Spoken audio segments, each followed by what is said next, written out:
ભાવનગરના ખરકડી અને વસ્તેજ વિસ્તારમાં સર્જાયેલા ગંભીર લઠ્ઠાકાંડ પ્રકરણે નવો વળાંક લીધો છે, જેમાં ગુજરાત હાઈકોર્ટમાં નિવૃત્ત ન્યાયાધીશની દેખરેખ હેઠળ સ્વતંત્ર અને નિષ્પક્ષ તપાસ કરવાની માંગ સાથે અરજી દાખલ કરવામાં આવી છે.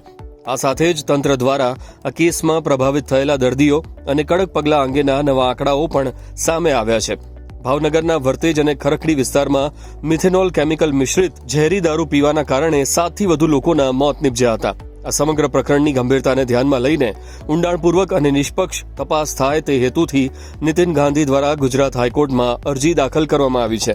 અરજદાર દ્વારા રજૂઆત કરવામાં આવી છે કે આ કેસની તપાસ કોઈ નિવૃત્ત જજ અથવા સ્વતંત્ર અને ન્યાયિક એજન્સીની દેખરેખ હેઠળ થવી જોઈએ.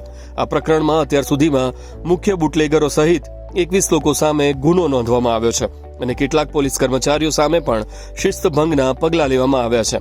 અત્યાર સુધીની સ્થિતિ અને સત્તાવાર આંકડા ભાવનગર કલેક્ટર દ્વારા આપવામાં આવેલી સત્તાવાર માહિતી અનુસાર આ લઠ્ઠાકાંડમાં અત્યાર સુધીમાં કુલ 61 લોકો પ્રભાવિત થયા છે, જેમાંથી 10 દર્દીઓ સંપૂર્ણ સાજા થઈને ઘરે પરત ફર્યા છે.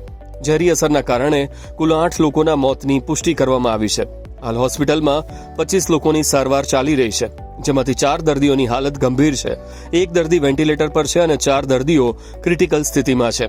આ ઉપરાંત 18 એવા દર્દીઓ પણ સામે આવ્યા છે જેમણે સામાન્ય લક્ષણો જણાઈ આવતા ડોક્ટરની સલાહ મુજબ દવા લઈને સારવાર મેળવી લીધી છે.